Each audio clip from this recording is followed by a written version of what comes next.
éthiopienne. Et aussi tomoni que Abraham atindaki bakende ozwala Isaac mwana na ye mwasi na mboka na ye place awutaki. Mais tu vois que les Hébreux mususu pe baye ko bala bakanakana. Donc ceci pour montrer seulement que bazalaki bango nyonso na souche moko. Bayaki na souche moko. Pour na continuer to mona que par exemple na les filles de Jérusalem bana basho ya kitoko à Jérusalem wana bango nyonso bazalaki de la race noire. Ceci toujours montré seulement que ba hébreu bazalaki de la race noire. Les filles de Jérusalem étaient de la race noire, sur le cantique des cantiques dans chapitre 1 verset 5 à 6. Au moment où Salomon autour bazalaki na basi belé mais azali ko yembela ba fille à Jérusalem azali na ba poème na ye azali ko kumisa bango. Mais yoka na cantique chapitre 1 verset 5 à 6 alobi nini alobi je suis noire mais je suis belle fille de Jérusalem comme les tentes de Kédar comme les pavillons de Salomon. Ne prenez pas garde à mon teint noir, c'est le soleil qui m'a brûlé. Les fils de ma mère se sont irrités contre moi. Voilà. Les belles filles de Jérusalem étaient noires. Parce que pour Nabango, elles étaient exposées dans le soleil. Oh, pour peut-être la peau exposée dans le soleil, résister face à la noire, sinon tu as la cancer et la peau. Tout le monde dit les filles de Jérusalem, Salomon, autre que azalaki na basi ebele metala ninga azali kokumisa ba fille à Jérusalem. Ayembele même nzembo, nazali moyindo, nazali kitoko. Navani na tam na pavillon à Salomon.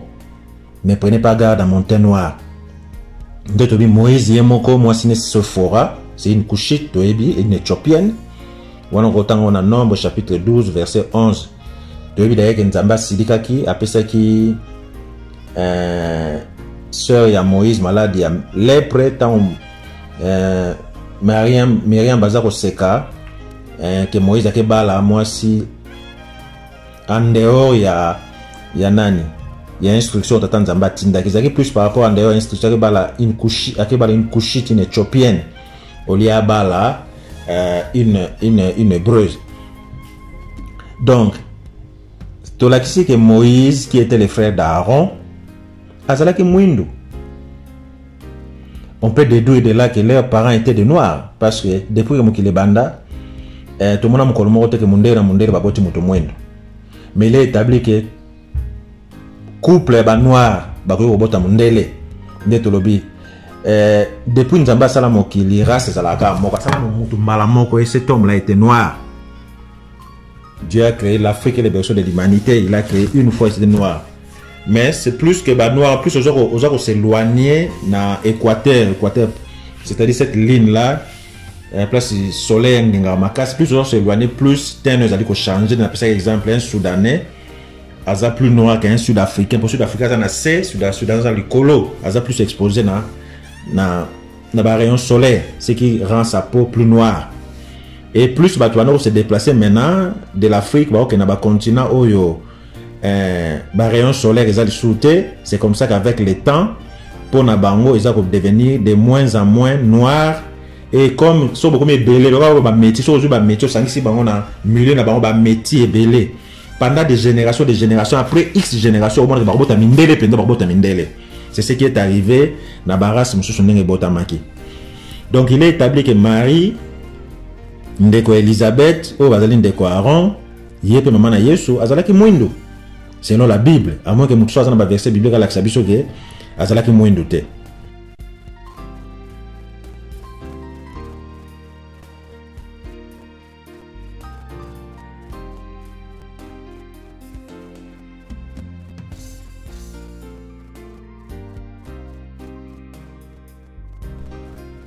Aussi, il y a une vérité que l'Église catholique a cachée pendant longtemps. Au tout bien, la révélation à Fatima, au Babi, la Vierge Marie. En 1917, c'était entre mai, tina juillet, pas une fois, je crois 3 fois, entre mai au mois de juillet 1917. Abimelaka, à l'époque, c'était des 3 jeunes. Portugais, Abimelaka, on a Fatima. À ça, là, on a révélation, l'église catholique à Garda pendant des années. Il y a 3 secrets, il y a 5 secrets, il y a 7 secrets. Mais cette vierge-là qui leur a apparu, une autre vérité que l'église catholique a cachée, cette vierge-là, c'était la Vierge Marie était noire. Comment portugais, comment le prononcer, mais ils ont Jean-Saint, ils ont François na Lucie. Jean-Saint na Lucie, bakufaka très tôt. Mais Lucie a une sœur religieuse, il y a une révélation après. Depuis que les 2 premiers secrets ont été révélés en 1941, en pleine guerre mondiale, la pression a été libérée. L'autre secret, ils ont été libérés par pape Jean-Paul II, dans 2000 ans. Quand Monica Ngakoufa et Poussani a en Afrique, a sali voyage en Afrique, alors il y a une vérité que les gens ont négligée. Pape Jean-Paul II dit Dieu est noir et Jésus-Christ lui-même est africain. Ça, c'est déclaration à pape Jean-Paul II. Tu vois, autant la jeune Afrique, je crois, numéro 182. Mon déclaration, pape Jean-Paul II n'a voyagé en Afrique, à Salaka, ou à Salaka déclaration. Ce qui me trouve la pape na niveau le bas, Dieu est noir, Jésus-Christ est lui-même africain. Bisom sou tokolobani pa bate azali papoté. Bazana ba secret ba bomba ezalaka sécurité mtalobaga muzalaki parmi ba secret à Fatima. Et pour na secret Fatima tango maman Marie abimeli ba jeune na misata bisaka bango que ça c'était en 1917. Abisi bango que le Christ reviendra au nord de l'Angola. Voilà un autre secret à Fatima que l'église catholique a caché, mais vérité au moment où a été sur les secrets. Donc la vierge qui est apparue à ses 3 enfants, c'était une vierge noire, Marie, une vierge noire, il s'est présenté l'Immaculée. Et puis il a dit que Jésus-Christ naîtra au nord de l'Angola. Voilà la vérité. Alors, exposé sur l'image et la ressemblance entre le bas qui Dieu est noir, Jésus-Christ est de la race noire. Pape Jean-Paul II, écoutez moi, accent, le Jésus-Christ est africain. Africain, oui, parce que Fatima en Égypte, pour aller Fatima en Égypte, kaka, on a bon maman, tant que héros d'Azar Lukae. C'est vrai, sauf l'on dit exposé, l'ennemi de l'Africain, l'ennemi du noir, c'est le noir. Mais quand on fait l'exposé comme ça, je pense que c'est parce qu'on veut être raciste ou ni non. Donc, il faut rétablir seulement la vérité selon les Écritures saintes. Il est vrai que nous voulons affirmer que Dieu ne peut être réduit à une race, car sa première nature est esprit. Nzambe azalaka molimo, tous nous sommes d'accord. Esprit Nzambe yango esalaka azala omnipotent parce que azala nzoto azala limité. Oh, Dieu est illimité dans le temps et de l'espace. Donc nature première Nzambe azali esprit. Mais Nzambe peut prendre n'importe quelle forme. À cause de la forme, il y a colombe, à cause de la ange, à cause de la moto. Deuxième vérité que nous avons appuyée. Jésus-Christ a la noire, a la blanche, a la jaune, a la rouge. Et ils allaient qu'on enlève en rien sauveur de l'humanité. Ils allaient sauveur de l'humanité, les fils de Dieu. Ils allaient qu'on enlève en rien. À la noire, à la blanche, à la jaune. Et l'on les colle c'est leur côté. Mais il faut tout dire que Jésus-Christ comme homme, Dieu rendu visible avant qu'il naisse à Tango. Pendant une période, il a vécu 33 ans sur terre. Mais azalaki na image ya moto, to yebi kazalaki moto, mais azalaki pe na ressemblance. Motuna na biso zali quelle était sa ressemblance? C'est seulement ça. Cela n'enlève en rien à la fils de Dieu parce que les autres sont comme muindo comme azasu mwana nzambe te. Mais to yebi azalaki moto na contexte moko donné, azalaki na ressemblance. Et quelle était sa ressemblance? Et puis sur autant mokanda ya 1 Jean chapitre 3 verset 2. Balobi, hein? Nasuka quand Dieu apparaîtra, nous, devant nous, il sera semblable à nous. Donc la Bible dit, dans tout en 1 Jean, 1 Jean chapitre 3, verset 2.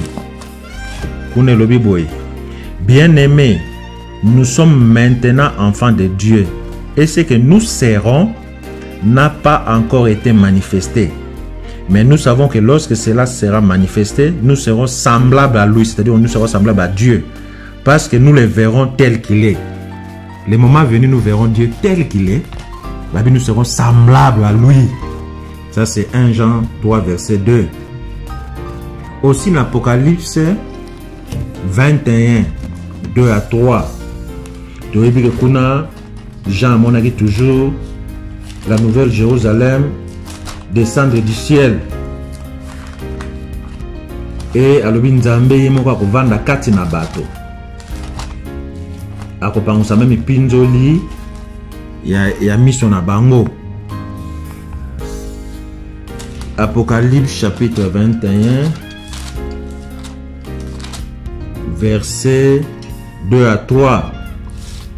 Kuna Jean Zaloba, et je vis descendre du ciel d'auprès de Dieu la ville sainte, la nouvelle Jérusalem, préparée comme une épouse qui s'est parée pour son époux.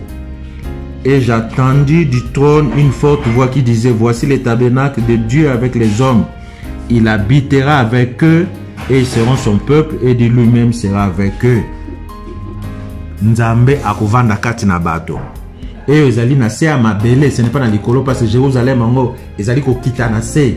Na se mona ba pesi même description ya ville on ngo zala. Ezana mai, ezana ba nzete ango ba feuille nango et ko servir na guérison ya ba nation. Et ko servir na guérison ya ba nation. Donc, à raison là que Dieu habitera sur terre avec son peuple dans un monde physique. Quelle sera son image et quelle sera sa ressemblance? Parce que vous allez dans le milieu donné, vous vendez la carte na bateau. Donc, vous avez la carte na bateau, vous avez nzoto. Nzoto, vous avez une image, vous avez une ressemblance. Vous avez la ressemblance, vous avez la nini. Voilà la lumière qui vient du ciel pour nous éclairer de l'univers. Jésus la lumière qui vient du ciel pour nous sauver de maudit Satan. Voilà la lumière qui vient du ciel pour nous éclairer de l'univers. Jésus la lumière qui vient du ciel pour nous sauver de maudit Satan.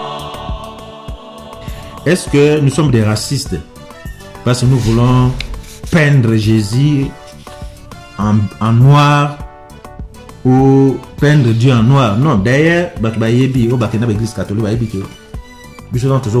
statue à Jésus, l'église catholique, statue à Jésus, c'était en noir. Moi, j'ai vu personnellement, j'ai vu dans Saint-Pédis, statue à Jésus-Christ, originalement, c'était en noir. Mais avec le temps, on va changer et comme Mondele. Marie, c'était pareil, ils allaient noir, mais avec le temps, on comme Mondele. Alors, serons-nous des racistes? Non.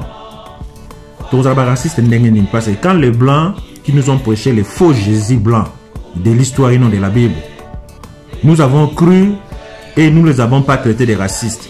Pourquoi maintenant la lumière de la Bible qui nous démontre que le Seigneur Jésus-Christ était noir, pourquoi les gens nous traiteraient-ils de racistes? C'est ça qui soit racisme, c'est ça qui soit qu'on reconstituer l'histoire selon la lumière que donnent les Écritures saintes. Même si Jésus a la mouindo, c'est important. Les cambotés sont importantes, mais pourquoi tu vas changer qui yango? Mais je crois que dans il y a 2 Timothée chapitre 3 verset 16 à 17. Kuna mukande lobi que toute écriture est inspirée de Dieu. Toute écriture, surtout on dit que les alliés importantes, la description wana. Alors tu retournes pourquoi Bible tia qui yango. Ce qui est important, pourquoi la Bible fait la description en nyonso? Parce que c'est important. Il y a 2 Timothée chapitre 3 verset 16 à 17. Kuna mukana nzambe lobi boye. 2 Timothée chapitre 3 verset 16 à 17. Balobi, toute écriture est inspirée de Dieu est utile pour enseigner. C'est ce que nous sommes en train de faire. Pour convaincre, c'est Dieu qui convainc les gens. Pour corriger. S'il y avait des erreurs, il faut corriger. Pour instruire dans la justice, afin que l'homme de Dieu soit accompli et propre à toute bonne œuvre. Écriture, c'est là où on est dans la Bible. Ils sont utiles pour nous enseigner, pour nous convaincre, pour nous corriger, pour nous instruire. Donc, la description des gens importante. Ils ont problème. Donc, nous avons révélé qu'on a battu inutilement. Ils ont tinaté. Ça n'engage que eux. Mais aussi, il y a un avertissement. On a dit aussi, c'est là en Apocalypse chapitre 22, verset 18 à 29. Donc, avertissement, nous sommes toujours négligés. Tout le monde a une importance. Cette description est importante. C'est importante. Apocalypse, ça va avertir. Je le déclare à quiconque attend les paroles de la prophétie de ces livres. Si quelqu'un y ajoute quelque chose, Dieu les frappera des fléaux décrits dans ces livres. Et si quelqu'un retranche quelque chose des paroles du livre de cette prophétie, Dieu retranchera sa part de l'arbre de la vie et de la ville sainte, décrit dans les livres. Moto a tiré conclusion. Je crois que les mensonges et Yakambangu, l'ascenseur, mais vérité en escalier. Il est temps que l'histoire est à la rétablir. Et ils allaient centre de Mutazali Kosala. Azali Kosala pour révéler ma cambonion, c'est allé caché. Même si le monde n'a point cru, qui m'a nous le Saint-Esprit. Jésus-Christ l'avait bien promis, mon Père vous enverra l'Esprit Saint, qui sera avec vous toujours. Et en guise de conclusion, ce qui est vraiment, ce qui est juif, blanc, bauti wapi. Ce qui est hébreu, ce qui est juif, mindele, bauti wapi. On a fait des thèmes pour développer. Les hébreux étaient des noirs, d'ailleurs aussi to bandiango. Mais les juifs sont bauti wapi. Royaume oyo créé de toutes pièces en 1948. Bapesi bango terre forcée na Palestine. Mais toujours quand même la Bible, qu'est-ce que la Bible déclare à propos il y a des juifs. Oh, tous en bango le longa na yo. Tout autant Apocalypse chapitre 2 verset 9 et puis Apocalypse chapitre 3 verset 9. Kuna zali koloba nini? Na Apocalypse 2 verset 9. Kuna oh zali mutu amukana lettre au cette église d'Asie. Awa balobi, je connais ta tribulation. Ah bazo ba comme en église ya Smyrne. La deuxième lettre. Balobi, je connais ta tribulation et ta pauvreté. Na yebi tribulation na pauvreté. Na bien que tu sois riche. Batu musu suta musu nzamba doté ba on a richesse et belé. Mais baza ko leka na tribulation en ndenge na ndenge. Baza ko paraître pauvre alors que baza riche. Alobi, je connais ta tribulation et ta pauvreté et les calomnies de la part de ceux qui se disent juifs et ne le sont pas, mais qui sont une synagogue de Satan. Ça c'est la Bible. Batum so bazo prétendre bazali ba juif. Bazali ba juif, ce sont des faux juifs. Bazali une synagogue de Satan. Na Apocalypse 3:9, kuna babi, voici je te donne de ceux de la synagogue de Satan, donc de ces juifs là dont on parlait. Voici je te donne de ceux de la synagogue de Satan qui se disent juifs et ne le sont pas, mais qui mentent. Voici je les ferai venir se prosterner à tes pieds et connaître que je t'ai aimé.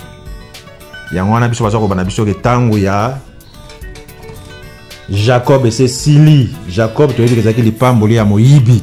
Et ko moyibi ko za nango li seko na sekote le ko zaki ya moyibi, ezalaki ça t'appartenait pas. Les moments venus faut zonga na kolo nango. Yango balobi bakoya o babenga ba juif ba ya ko fuka mela yo oyo oza ko leka na ba tribulation. Oza ko paraître pauvre alors que vous allez riche. Ba juif wana ba ya ko fuka mela yo. Voilà, moi moke partage tozaki nango na mokola lelo. Toyebi que ba question ezanga raté.